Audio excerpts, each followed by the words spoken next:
नमस्कार, मी मनीषा जयप्रकाश। आपण पाहत आहात लोकसंदेश न्यूज। पाहूया आजच्या सविस्तर घडामोडी। ज्या माणसानं घड्याळ बनवलं त्यानं सेल काढून टाकलेत, रोहित पाटील विरोधकांवर कडाडले। ज्या बारामतीत घड्याळाचा जन्म झाला तिथे लोकसभेला तुतारी वाजवणाऱ्या माणसाला 48,000चं मताधिक्य आहे। ज्या माणसानं घड्याळ बनवलं त्या माणसानं घड्याळाचे सेल काढून टाकलेत। त्यामुळे कोणी काळजी करू नका, शरद पवारांना आपल्या ताकदीची गरज आहे। महाराष्ट्राचा अभिमान स्वाभिमान दिल्ली पुढे दाखवताय। तो स्वाभिमान टिकवण्यासाठी पुढचे 20 दिवस घरात न राहता घरोघरी तुतारी वाजवणारा माणूस पोहोचवण्याचं काम आपल्याला करायचं आहे, असं आवाहन कार्यकर्त्यांना करत रोहित पाटील यांनी विरोधकांवर जोरदार निशाणा साधलाय। तासगाव कवठे महांकाळ मतदारसंघात रोहित पाटील यांनी मविआकडून उमेदवारी अर्ज भरला। आज सांगली जिल्ह्यातील तासगाव येथे पुत्र रोहित पाटील यांचा उमेदवारी अर्ज दाखल करण्याच्या वेळी राष्ट्रवादीचे शरद पवार गटाचे नेते रोहित पवार यांनी विरोधकांवर घणाघात केलाय। यावेळी राष्ट्रवादी शरद पवार गटाचे नेते रोहित पवार म्हणाले की विरोधकांनी कितीही गुंडगिरी केली तरी आबांचे पुत्र रोहित पाटील किमान 1 लाख मताचे लीडने निवडून येणार असल्याचं मी जाहीर करतो। गेल्या बऱ्याच दिवसांपासून तासगावमध्ये गुंडगिरी फोपावलेली आहे। आता गुंडगिरी थांबवण्यासाठी आपण सर्वांनी रोहित पाटील यांच्या मागे राहणं गरजेचं आहे, असं रोहित पवार यांनी म्हटलंय। समोर विरोधात किंवा स्वतः आपल्या पुत्रास उभे करणार आहेत याची चाचपणी सुरू असून त्यांच्या पायाखालची वाळू सरकल्याचं त्यांनी सांगत रोहित पाटील आबांना निवडून देण्याचं आवाहन केलंय। या मतदारसंघात माजी खासदार संजय काका पाटील आणि अजित पवारांच्या राष्ट्रवादीतून रिंगणात उतरणार आहेत। आज रोहित पाटील यांनी उमेदवारी अर्ज भरत जाहीर सभा घेतली आहे आणि या सभेत ते म्हणाले की कार्यकर्त्यांच्या आशीर्वादाच्या जोरावर मी अर्ज भरलाय। 30-35 वर्ष राजकारणात असणारे कुठलेही काम सांगण्यास सारखं नाही आहे, त्यात कुठलाही पक्ष तिकीट द्यायला तयार नाही। त्यामुळे आपण घड्याळाकडे जाऊया। आबांमुळे या मतदारसंघात घड्याळ रुजले, थोडीफार मते त्यातून त्यांना मिळतील। तुम्ही मला काम करण्याची संधी दिली तर इथल्या माता भगिनी सुरक्षित राहतील याची हमी मी देईन। ज्या रीतीने आबांनी यांची गुंडगिरी हद्दपार करून दाखवली तसे मी यांची गुंडगिरी हद्दपार करून दाखवेन हा शब्द मी देतो, असंही त्यांनी म्हटलं आहे। तसेच 2019च्या निवडणुकीत प्रचार करताना 110 कोटी आकडा मला जास्त वाटायचा, पण मविआ सरकार असताना 2.25 वर्षात 850 कोटींची कामे या मतदारसंघात आपण केली आहेत। या मतदारसंघात MIDC मंजूर करण्याचं काम आम्ही केलं। लोकसभेच्या निकालानंतर महाराष्ट्रात उद्याच्या काळात मविआ सरकार येणार हे सांगण्यासाठी कुठल्याही ज्योतिषाची गरज नाही। तुम्हाला 850 कोटी आकडा लहान वाटेल एवढी कामे आम्ही करू। रोहित दादांनी कर्जत जामखेडला 3000 कोटींची कामे केली असं आम्हाला ऐकायला मिळालं। पुढच्या काळात कर्जत जामखेडसोबत तासगाव कवठे महांकाळ नाव त्या यादीत येईल याची खात्री देतो, असा विश्वास पाटील यांनी व्यक्त केला आहे।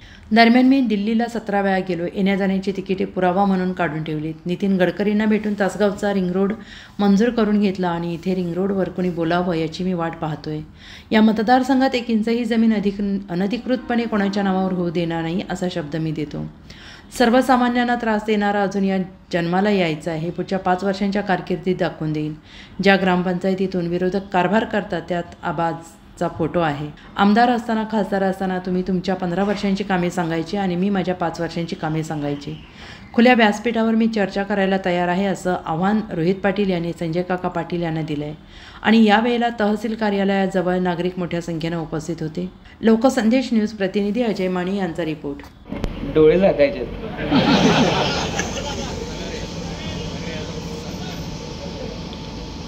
आज आपल्या सर्वांच्या आशीर्वादाने मी विधानसभेसाठी अर्ज भरलेला आहे। उद्याच्या 20 दिवसामध्ये आपल्या सर्वांचं बळ, प्रेम, कष्ट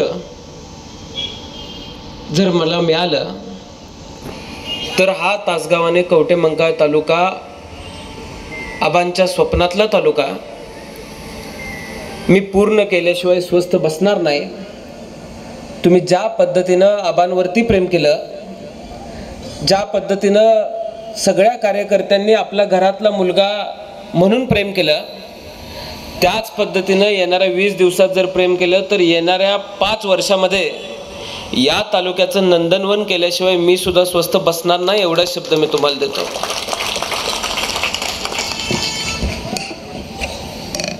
बघा, आता रोहितराव बोलत असताना तुम्ही सगळ्यांनी तुमचे डोळे बंद केले। कोणाचा चेहरा तुमच्या डोळ्यासमोर आला? कोणाचा आला? देवाने महाराष्ट्राचे आपले लाडके आबा आपल्यापासून हिरावून घेतले असले तरी आपल्या त्यांच्या कृतीमधून मला काय दिसत असेल ते फक्त निष्ठा दिसायचे. आदरणीय पवार साहेबांवर त्यांनी खूप प्रेम केलं आणि पवार साहेबांनी सुद्धा आबांवर खूप मनापासून प्रेम केलं. सामान्य कार्यकर्त्याला संधी दिल्यानंतर तो सामान्य कार्यकर्ता काय करू शकतो हे जर या महाराष्ट्राला देशाला कोणी दाखवून दिलं असेल तर ते आपल्या आबांनी दाखवून दिलेलं आहे.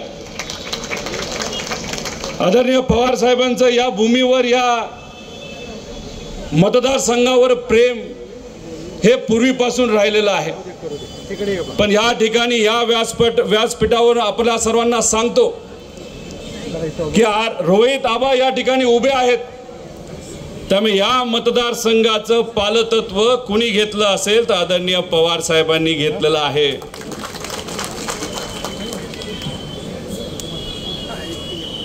खरं तर आबांचं काम आपण जेव्हा बघतो, आठवतो, तेव्हा त्यांनी जे जे काय निर्णय या महाराष्ट्रामध्ये घेतले ते सर्व निर्णय जर आपण बघितले तर सामान्य लोकांच्या अवतीभोवती असणारे ते निर्णय आहेत.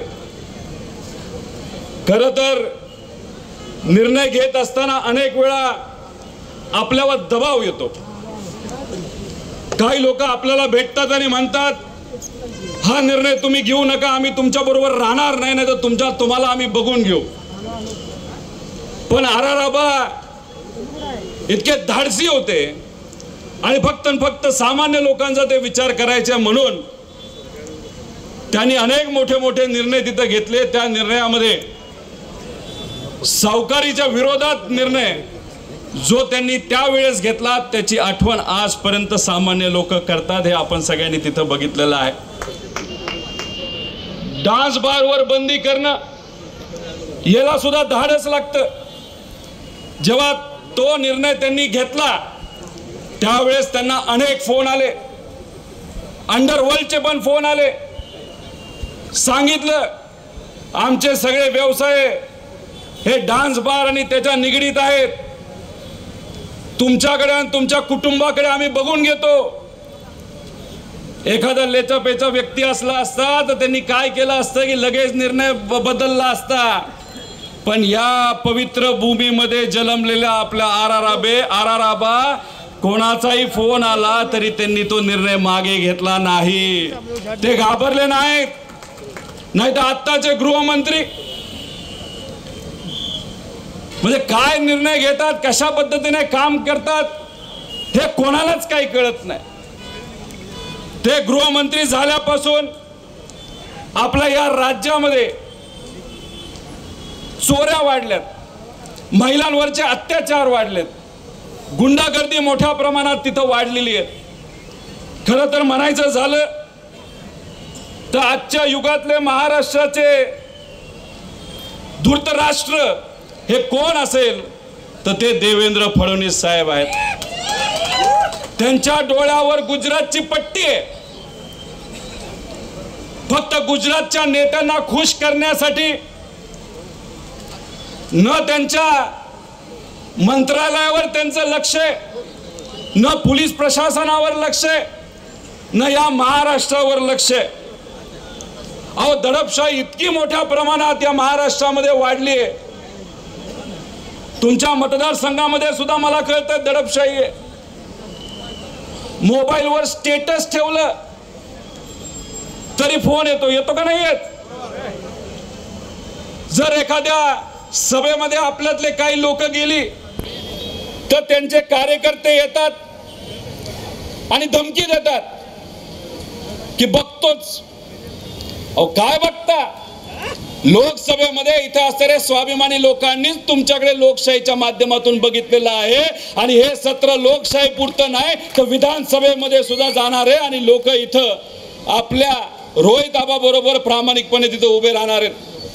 मी सर्व कार्यकर्त्यांना, नागरिकांना इथं विचारतो की पुढून धमक्या दिल्या जातील, गुंडगिरी पाठवले जातील, बघतोस दाखवतोस असं म्हणलं जाईल, मग आपण शांत बसणार का? अरे भूक लागली मला माहिती, पण मी इथं असणाऱ्या स्वाभिमानी लोकांना विचारतोय, ही लेचेपीची जी दडपशाही काही लोक इथं करतायत ती आपण सहन करणार का? मग भक्कमपणे आपल्या रोहित आबा बरोबर तुम्ही सर्वजण राहणार का? अरे बाबांनो, आवाज इतका मोठ्या प्रमाणात जाऊ दे, दिल्लीला जाऊ दे, मुंबईला जाऊ दे, हात वर करून सांगा. पंढरपूरला गेलो होतो, विठोबरायांचं दर्शन घेतलं आणि दर्शन घेतल्यानंतर श्री बिरोबा मंदिरामध्ये जाऊन नतमस्तक झालो. या दोन पवित्र ठिकाणी गेल्यानंतर जेव्हा मी इथं आलो, इथं तुमच्या सगळ्यांची गर्दी आणि उत्साह बघितल्यानंतर शपथ घेऊन सांगतो, रोहित आबा कम से कम 1 लाखाने तुम्ही निवडून येणार आहे.